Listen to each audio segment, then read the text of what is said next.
Hello guys, welcome to Adarsh English classes once again. और आज मैं एलिजाबेथन एज और यूनिवर्सिटी विट्स के राइटर्स के बारे में most important most expected MCQs लेकर आई हूँ, जो कि आपके एग्ज़ाम के पॉइंट ऑफ व्यू से मोस्ट बेनिफिशियल रहेगा। तो आइए शुरू करते हैं। Let's start. एंड गाइस, ये हमारा पार्ट 4 है। इसके पहले पार्ट 1, 2, 3 एलिजाबेथन एज पर ऑलरेडी वीडियोस अपलोडेड हैं। अगर आप लोगों ने वो वीडियोस नहीं देखे हैं, पहले वो वीडियोस देख लें, ताकि आप एक सीक्वेंस में एलिजाबेथन एज के राइटर्स के एमसीक्यूज को एक प्रॉपर वे में समझ सकेंगे। Now let's start. Our first question is who wrote the comedy the case is altered.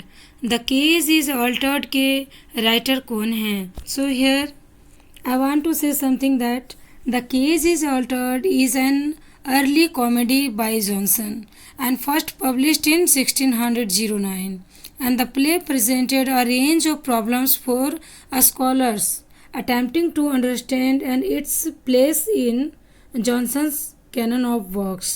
So it is finally published in 1609, and the writer is right option is option C, Ben Jonson. Now move to the next question. Our next question is who is known for his Senecan plays of blood? Here our right answer will be option C, John Webster. And John Webster के और भी बहुत सारे works हैं, जैसे seizures fall 1602 में ये publish हुई थी, एंड द वाइट डेविल ये 1608 में पब्लिश हुई थी, एंड उनका बहुत ही इम्पोर्टेंट वर्क है द डचेस ऑफ माल्फी। ये उनकी बहुत ही फेमस वर्क है और ये 1613 में पब्लिश हुई थी। जॉन वेबस्टर एलिजाबेथन एरा के प्रोमिनेंट राइटर्स में से एक माने जाते हैं। Move to the next question. Our next question is who belong to the school of Seneca. School of Seneca से कौन बिलोंग करते हैं? यहाँ पे 4 ऑप्शंस है। Our right answer will be option C, Chapman and Marston. ये दोनों school of Seneca से बिलोंग करते थे। और यहाँ पे मैं आपको बताना चाहूँगी कि जॉर्ज चैम्पन जो थे उनकी 1559 डेट ऑफ बर्थ है और जॉन मार्स्टन की 1576। तो ऐसा कहा जाता है कि ये दोनों शेक्सपियर के ही कंटेम्प्रेरी राइटर्स थे। और जॉर्ज चैम्पन के फेमस वर्क्स हैं द शैडो ऑफ नाइट्स, और ये 1594 में पब्लिश हुई थी। ऑल फूल्स, ये इनकी एक काफ़ी फेमस वर्क है ऑल फूल्स। ये अगर आप लोगों ने नहीं पढ़ा है तो इसको ज़रूर पढ़िएगा, और ये पब्लिश हुई थी 1605 में। बहुत ही फेमस वर्क है ये इनकी। और भी वर्क हैं Caesar and Pompey and the crown of all Homer's works, बहुत सारे इनके वर्क्स हैं। Move to the next question. Our next question is whose work is melodramatic and sensational. इन ऑप्शंस में से किनके वर्क्स हैं जो मेलोड्रामेटिक एंड सेंसेशनल हुआ करते थे? तो यहाँ पे हमारा राइट आंसर हो जाएगा option B, John Webster. John Webster की जो वर्क्स होते थे ना वो काफ़ी मेलोड्रामिक होते थे। And I want to say that John Webster was probably born in London in 1578। He was contemporary of William Shakespeare and he was the son of coachmaker and the member of the merchant tailor company. So it is believed that Webster studied at the Merchant Taylor's School. Okay. And Webster was employed as a playwright in the theatre company of Philip Hanso के यहाँ वो as a employ थे। उनके ड्रामे में वो work करते थे। His literary career began with collaborating with his writers such as Dekker and Heywood. इन लोगों के बीच में रह करके वो इनके साथ कोलैबोरेट करके ये आगे अपना लिटरेरी करियर स्टार्ट किए थे। Move to the next question. Our next question is when was John Webster the White Devils published. John Webster द्वारा लिखी द वाइट डेविल्स किस ईयर में पब्लिश हुई थी?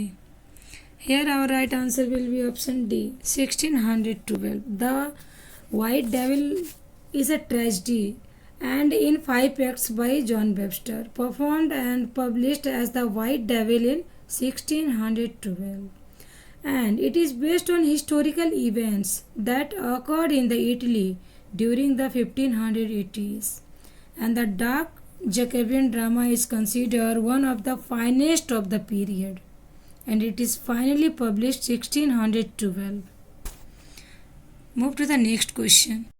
Our next question is some of John Webster famous works are. तो इनमें से कौन कौन से वर्क हैं जो फेमस थे, इनमें से कौन कौन से वर्क हैं जॉन वेबस्टर के जो फेमस रहे थे. Here our right answer will be all of this, क्योंकि द वाइट डेविल ये भी इनकी है, डचेस ऑफ माल्फी ये तो काफ़ी फेमस है, and the Devil's Law Case ये भी इन्हीं की है. तो ये सारे फेमस वर्क रहे थे जॉन वेबस्टर के. Move to the next question. Our next question is Black Book and Mother Howard's Tale is written by. Black Book and Mother Howard's Tale किसके द्वारा लिखी गई है? Then our right answer will be option C, Middleton. Middleton के द्वारा ये written की गई है and the date of 12 January 1974 में पब्लिश की गई थी. Move to the next question. Our next question is who among the following is not a practitioner Jacobean tragedy. Our right answer will be option A, George Villiers. George Villiers. Who was George Villiers? कौन था ये George Villiers? Then George Villiers, first Duke of Buckingham. KG was an English courtier, a statesman, and patron of the arts, and he was a favorite and possibly also a lover of King James I of England. Move to the next question. Our next question is some of the Jacobean playwrights were prolific. One of them claimed to have written 200 plays. And Who was the playwright? वो playwright यहाँ पे कौन है जिन्होंने 200 place लिखने का claim किया है? Then our right answer will be option D, Thomas Heywood. And Thomas Heywood के बारे में मैं कहना चाहूँगी कि Thomas Heywood was an English playwright, actor and an author, and his main contribution were to late Elizabethan and early Jacobean theatre. He is best known for his masterpiece. उनका masterpiece work रहा था अ woman killed with kindness, और ये कैसा domestic tragedy था. और ये कब पब्लिश हुई थी? ये पब्लिश हुई थी आपका 1603 में. A woman killed with kindness काफ़ी फेमस वर्क रहा है थॉमस हेवुड का. Move to the next question. Our next question is which of the following is a major Jacobean play. इन 4th ऑप्शन में से वो कौन सा मेजर जैकोबियन प्ले है? तो जैकोबियन की बात आती है तो हमारे माइंड में नाम उभरता है option D, the duchess of Malfi, the right answer. Move to the next question. Next question is what is Chatelain's message to John is the play King John by Shakespeare. Shakespeare द्वारा लिखा ये जो play है King John, उसमें चैटलियन का क्या message होता है? तो here our right answer will be option A, abdicate of Philip will attack. And ये किंग जॉन किस तरह का प्ले था? तो life and death of king John a history play by William Shakespeare, dramatist of reign of John king of England. ये England के उस समय किंग थे और ये the son of Henry the second के ये बेटे थे. हेनरी द सेकंड उस समय वहाँ के किंग हुआ करते थे. And Eleanor of Aquitaine and the father of Henry third of the England. और आगे चल कर ये हेनरी द थर्ड किंग बनते हैं. Our next question is what is Faulconbridge complaint in the play king John. King John play में जो Robert falcon bridge हैं उनका क्या कंप्लेंट था? तो उनका कंप्लेंट क्या था कि वो सिर्फ एक्ट 1 में आते हैं और जहाँ पे वो किंग जॉन के सामने आकर के अपने बड़े भाई फिलिप बस्टर्ड, उनका जो एल्डर ब्रदर था, उनके सामने ये क्लेम करते हैं कि वो दोनों एक ही पिता के पुत्र नहीं हो सकते हैं। ये उनका कंप्लेंट था। तो यहाँ पे हमारा राइट आंसर हो जाएगा option C. He wants the inheritance even through he is his mother's younger son, कि वो अपनी माँ का बेटा है। Move to the next question.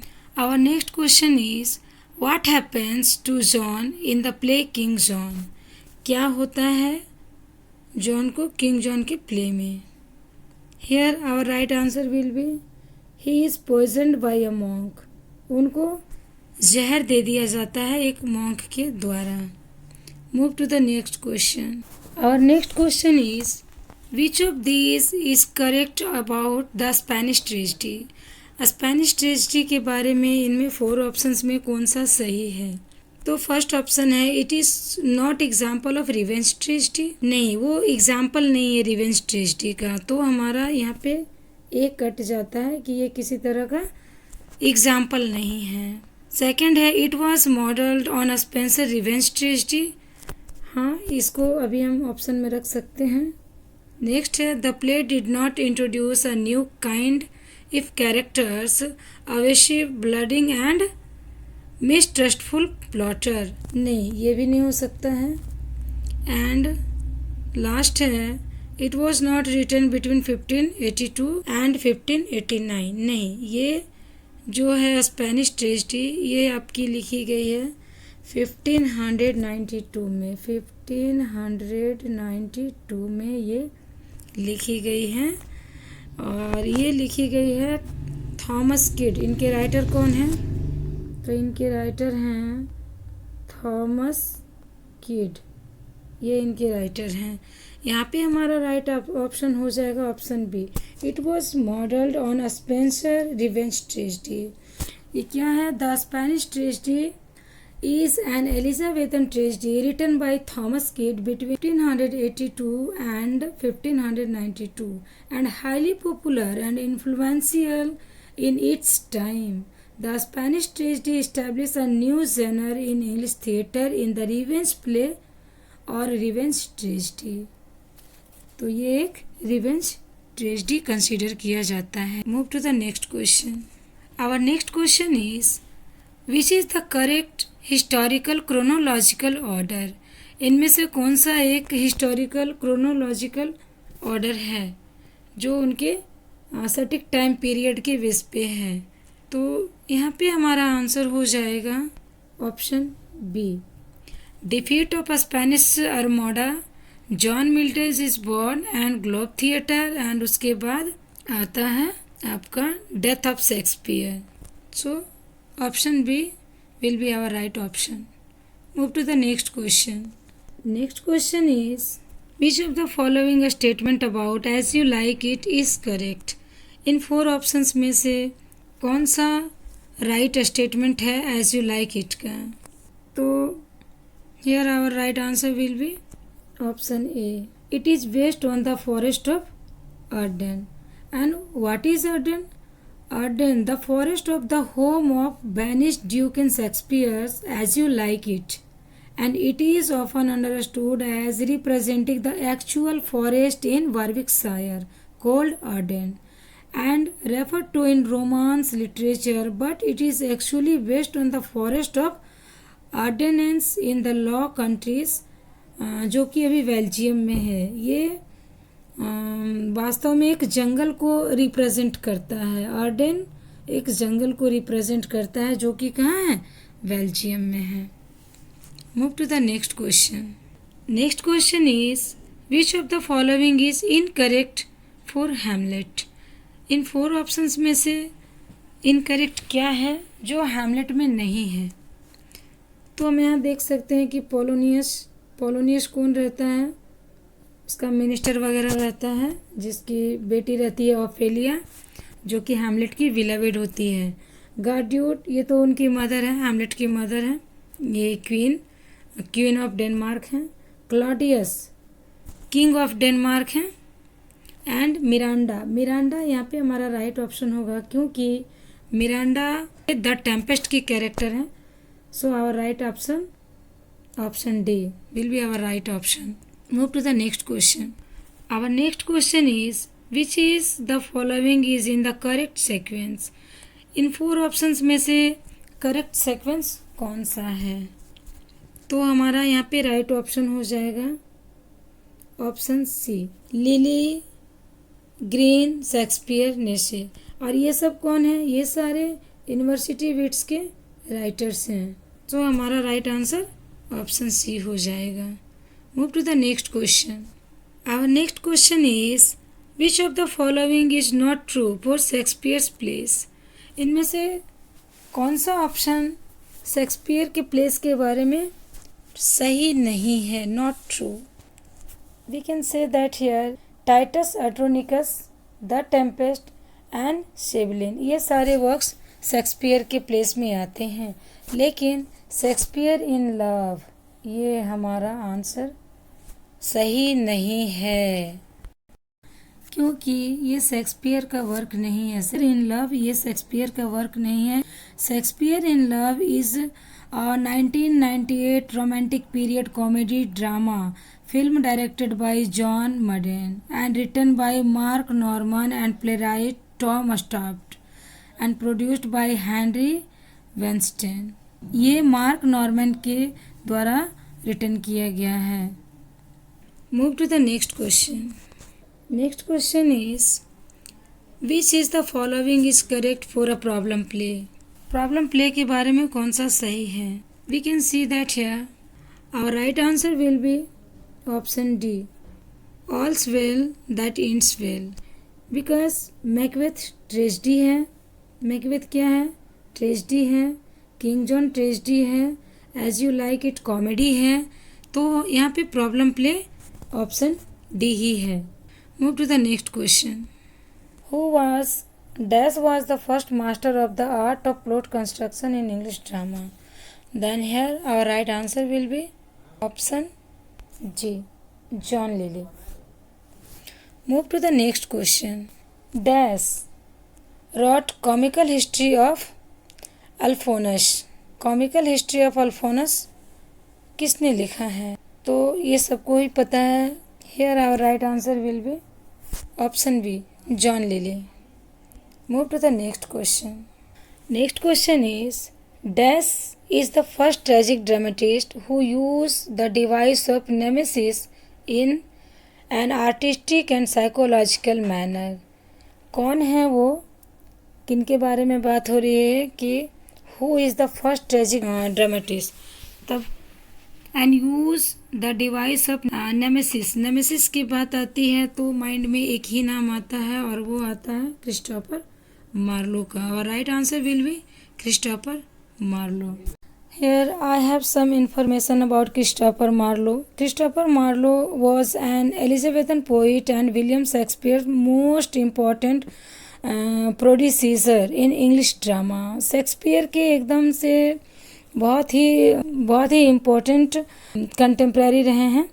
And he is noted specially for his establishment of dramatic blank verse. इन्होंने specially blank verse को ज़्यादा रोल दिया है। And in a playwright career that spend little more than 6 years, Marlowe's achievement were diverse and splendid. Christopher Marlowe, here we can say that about Christopher Marlowe, he was a poet and playwright at the forefront of the 16th century dramatic renaissance. And उनका date of birth है 26 फरवरी 1564 and date of death है 30 मई 1593। Our next question is, Shakespeare has portrait suffering in dash plays? Shakespeare ने drama romance में कैसे सफ़र को किस तरह से पोर्ट्रेट किया है, दुख को कैसे दिखाया है? Here our right answer will be option D, dramatic romances. Dramatic romance के ज़रिए उन्होंने सफ़र को पोर्ट्रेट किया है। Move to the next question. Our next question is, dash who was the legendary queen of the Amazon engaged to Theseus in A Midsummer Night's Dream? ये Shakespeare का most important place में से एक है, mid summer Night's dream. और इसमें यहाँ पे कौन सी लेजेंडरी क्वीन की बात हो रही है? तो थीसिस की क्वीन कौन बनने वाली थी, किसकी मैरिज होने वाली थी? Option C, Hippolyta. Here our right answer will be Hippolyta. Theseus और हिप्पोलिटा की मैरिज होने वाली थी मिड समर नाइट्स ड्रीम में। Our next question is which of the following pairs is correctly matched? इन 4 ऑप्शंस में से कौन सा पेयर है जो करेक्टली मैच्ड है? Here our right answer will be option D, Romeo and Juliet magical forest. ये दोनों का रोमांस का एंड भी मैजिकल फॉरेस्ट से ही एंडिंग होता है। दोनों सुसाइड कर लेते हैं, खुद से खुद ही को मार लेते हैं। आवर नेक्स्ट क्वेश्चन इज, हमारा ये सेशन यहीं पे ख़त्म होता है। मिलते हैं नेक्स्ट वीडियो में। तब तक के लिए आप अपने सुझाव मुझे कमेंट बॉक्स में ज़रूर लिखें ताकि मैं अपने वीडियोस को आपके एग्ज़ाम के पॉइंट ऑफ व्यू के अकॉर्डिंग इम्प्रूव कर सकूं। Thanks for watching.